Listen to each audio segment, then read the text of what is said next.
I've been in and out of 33 different county jails throughout the United States. Every time I work here, every time I walk in the block, whether it's M block, F block, my goal is to be a part of their life, just to inspire them, to motivate them. It makes me just want to come back to work every day. I think what makes a good CO for a Washtenaw County Sheriff's Office is someone that is compassionate about people. That's at the core of what we do. This is not about just locking them up and throwing away the key and open up the door when their time is up. There's somebody that helps you with housing, there's people that help you with finding a job when you leave here. This is about talking to them, talking about their mistakes, being a positive person in their life because they may not have many on the outside. There's not one thing that you can't get help with in here if you actually want the help and ask for it.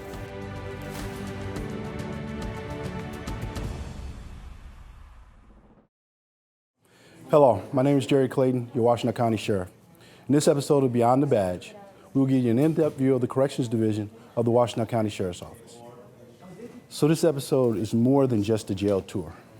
It's really a story about the corrections professionals that work in the Washtenaw County Sheriff's Office, in our Corrections Division, who work 24 hours a day, 7 days a week, 365 days a year, providing for the needs of the people that are incarcerated in our jail. Our correction officers know that we must tend to not only the physical needs that people have, but the emotional and psychological needs. So for all day, every day, they maintain security by really managing people. Every correctional officer working at Washtenaw County Sheriff's Office has undergone intensive training to support SIM. One of the main goals of this jail is to support their basic needs, which is food, clothing, health care, mental and emotional well-being. If we can support these things, it will allow better re-entry into the community. This is something that is very innovative. It's something, and it's something that's kind of groundbreaking. We're always told that this is the way that jails are going to end up going. We're just kind of the trailblazers for it. So this Enlightened Approach is foundational to everything that we do.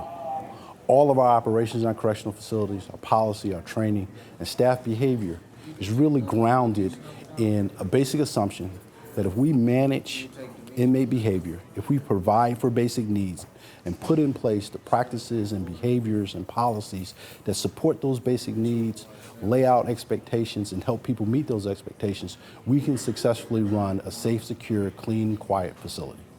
We also know that our primary goal is that when people leave our facility, they're in a much better position to be successful than when they came into our facility. And it starts right from the intake process. Instead of bringing a new arrest in and toss them in the holding cell and getting to them when we can, we immediately begin to assess their risk and needs. We immediately begin to look into any emergencies that they may have pending so we can take care of those things. For a newly arrested individual incarcerated in the Washtenaw County Jail, their experience starts here in our ITR. This is known as the ITR, Intake Transfer Release Area. The subject will come over to our medical clinic area. We want to see if they're fit to stay here at the facility. Once they finish up with the medical staff, they'll go through a risk and needs assessment with our community service officers. We have all types of services available through our CMH staff to make their stay here safe and smooth as possible. Our ITR is probably also the best example of the physical transformation that has occurred in our correctional facility from the traditional way of managing inmate behavior to our adopted operational philosophy of strategic inmate management. The ITR opened up in 2010. Prior to the ITR opening up, we had an area called the booking area. The booking area was extremely loud, noisy, it was dirty, and chaotic. Sometimes you would have up to 30 or 40 inmates in one cell with one phone, one toilet. This area that we have here now is clean, the noise volume is down, and inmates behave themselves in a proper way. When they come to the ITR, the way that you speak to them, it goes a long way. And they remember everything you do. They remember how you talk to them. They remember if you listen to them when they're saying something to you. So once you listen to them, once you talk to them like they have common sense, they were gonna respect you. And you know, you're gonna respect them as an officer also. So that respect it goes a long way and can get you many places in this jail. We here at the Washtenaw County Sheriff's Office believe that 90 to 95% of our inmate population will behave situational normal as long as you provide them with the rules in which you want them to follow. And so what we do here is we constantly, consistently, on a daily basis, on every shift, as a whole, remind the inmates of what we expect of them to do. You know what I'll say? They're consistent. I know what's going to be asked for by this guard when they come to this block. It makes it beneficial for the inmates and for the officers, and in a whole, it makes this facility a lot safer jail. The biggest thing that surprises people when talking about work is the face-to-face, shoulder-to-shoulder interaction with the inmates in here, hands down. You know, one of the things I was taught from the very beginning is, safety and security. As long as you get home safely, you had a great day. I'm not coming home bruised up and beat up from fights because it works. They're doing things like holding town hall meetings on a daily basis. They are expected to make at least one contact with each and every inmate that is in their housing unit on a daily basis. This is part of that humanity portion. In some ways, we are seen as role models, and our officers are expected to behave themselves as such. We're here to help them. We're working tirelessly to make them productive members of the community. You know what? These are human beings, just like me and you. These are people that have made mistakes. They made bad decisions. And even though they made bad decisions, you still gotta treat them as humans. You gotta listen to them. You gotta speak with them. You gotta respect them.